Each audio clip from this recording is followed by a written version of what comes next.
Hey everybody, so today I'm going to be taking off the front fairing off this Aprilia Shiver. This is a 2013 model that has this. I think it's a 2011 and up models that have it. But I noticed that the older ones, the 2010 and before, don't have this, and it uses the exact same headlight part number. So you can actually remove this and make it look like the other ones, which I personally think looks a little bit better considering it's kind of already a naked bike anyway. So I'm going to show you how to do that. You only need a handful of tools. You need one part if you want to make it really cleaned up. Which I'll have linked in the description below.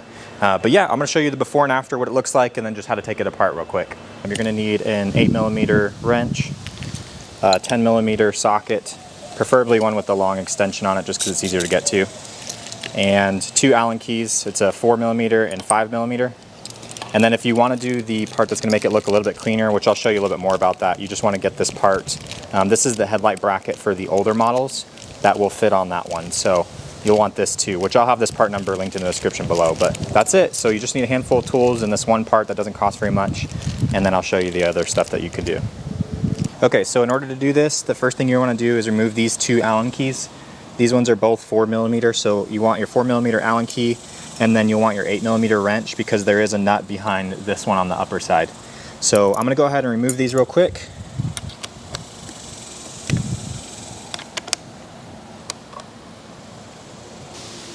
And for this one, it's not very hard, but you do want to make sure you get your wrench back in there just to kind of hold it while you loosen it up.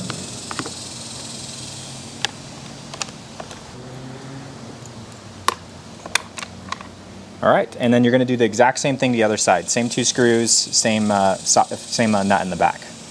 All right, so once you have both of those removed on both sides, you should be able to just pull this right off. It comes off pretty easily. And since the newer ones use these brackets up here to mount this, if you really want to clean it up like the way I'm going to do it, you'll want to buy that other bracket, because what that's going to allow you to do is take these blinkers off the turn signals and then take them and move them up here and then get rid of this over here. So there won't be any weird like empty mounts on the sides of it. So I'm going to do that on mine. You can technically leave it like this if you don't want to go through the extra step. But I just want to clean mine up all the way and make it look like the older ones because I like the way that those look. So I'm going to show you that step as well. But you can stop here if that's all you want to do. And before I move on to the next step, I'm going to show you what I'm talking about here. So if you leave it just like this, you just have this empty bracket here, which kind of looks ugly in my opinion. So that's normally used to mount the turn signals up here. And then these are normally gone on the other bracket. So I don't want to leave any open here, so I'm going to swap out the bracket, but you can leave it like this if you're fine with it. If you don't want to add the extra part, it doesn't cost that much. I think mine was like $6. So just wanted to show you what that looks like, but it's already looking quite a bit better, I think. Here's how it looks without it. Okay, so if you're switching out the bracket, you're going to want to take off or unmount these blinkers. So to do that, you're still using your 4mm. And then there's also a nut behind here, so it might be easier if you turn your handlebars to kind of get back in there.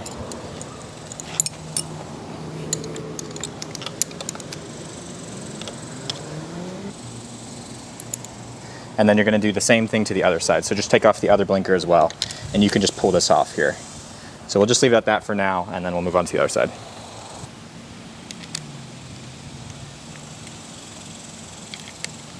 So that should allow you to take both of these off. And then we're going to relocate them to up here. So I'll show you how to do that next. And I didn't mention this earlier, but you will also need just a small Phillips screwdriver just to get out this little screw in the side light. So you want to do that, just unscrew that. Be sure not to lose it, it is tiny.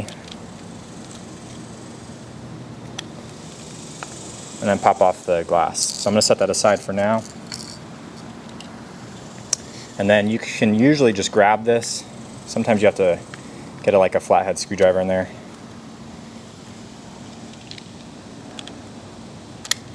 It should pop out like that. So in order to relocate this, you're going to want to disconnect these 2 wires. And it should just slide right off of there.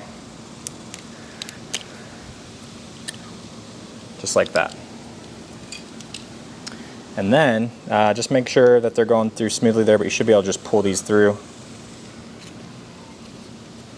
Like that. So now we have the wire right here that we can relocate higher up. So I'll show you that part. Okay, so now you can just slide this wire through. Now this may be a tricky part too, depending on how long your wires are, because I actually switched out my blinkers because they were broken. So I have this extra long wire, so I will have to tuck this back in there a little bit. You might not have to worry about that if you still have the original ones that stick out further. But basically you're just going to take this cable and route it through here. And if you have a longer cable like mine, you can't fit it in the bulb. You can go the extra step and kind of cut these wires and resolder them if you want. I'm not going to do that. I'm just going to tuck them back in there, maybe zip tie them if I can. So you just want it somewhere like that. Okay, and then you're basically just going to do the reverse order. So I'm going to slide these through again. Just be careful that they're not getting stuck on anything. Pull that through. And then you're just going to use these to connect back to the bulb. So you just pop those back on. This is what I was mentioning earlier too. So I ordered some that are shorter right here. I kind of like the look. I know it doesn't stick out as much, but these things tend to break, so I want as little sticking out as possible. Whereas the original ones stick out about that far, so you might not have an issue trying to get this wire to fit in the right order, but I probably will with mine. So yeah, basically just get it to where there's not a lot of wire hanging out on the inside in there. Kind of push this back down to snap everything back in place, and then put your cover back on it, and then just screw that back on. If you want to, now's a good time to go ahead and just test the blinker just to make sure the wires are set up right before, you know, bolting all this back together. But yeah, just snap it on there. So this is where the original ones go on the older models, but now we're left with this bracket over here. So that's what's going to get rid of that once we're done. But I'll finish this first. So I'm going to bolt this back in. I'm going to put the everything back on here, and I'm going to do the same thing to the other blinker. And when you're doing this, just make sure that you have the washer on this side. It's going to go on the outside of this. It's not going to go on the other side. So just slip that through.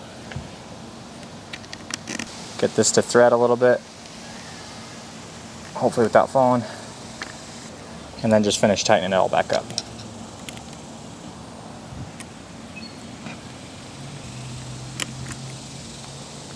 Go ahead and mount that on, and then you're going to do the exact same thing to the other blinker. Take it all off, move it up, put the wires through, and then mount it back together on the top part.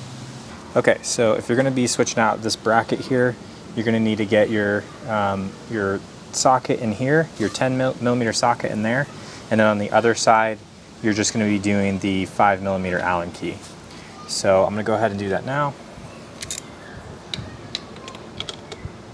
And just as a tip, you might want to grab like a breaker bar or something to hold this Allen key, because it's kind of hard to hold it in place while cranking on your socket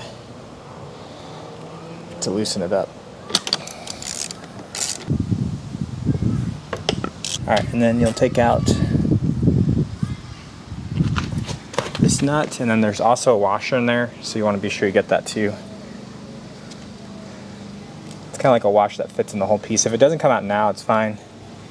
There's a rod that goes through all this, so this is what's going to come out of the other side. You're just going to have a long rod. And then it's kind of hard to see here, but there's another Allen key right here, and then another on the other side. So you want to take both of those out. These ones are pretty hard to get to.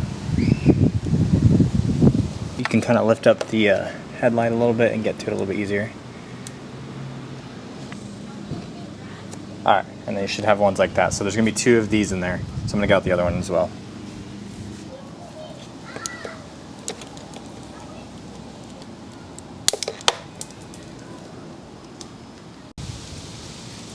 Okay, so you could do something like what I did here. I just drilled 2 small holes with my drill, kind of just got it aligned and then zip tied it together.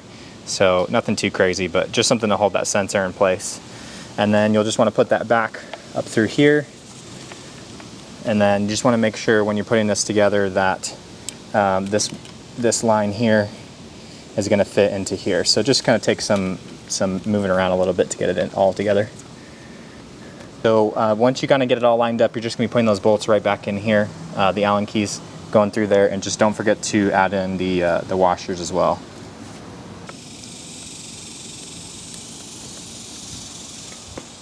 Alright, so once you get those in place, just kind of make sure you get the headlight lined back up there.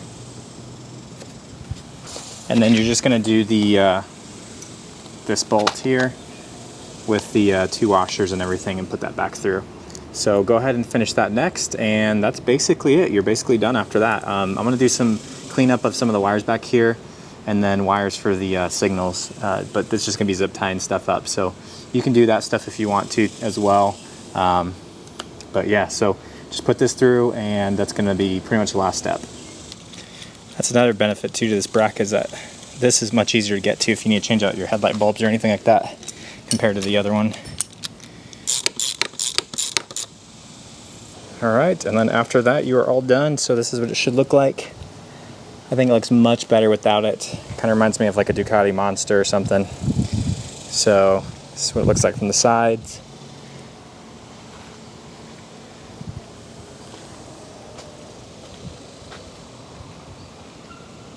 And so the only last thing I'm going to be doing, I'm just going to clean up some of the extra wire from the signals here. I'm going to tuck that back in there and then zip tie them.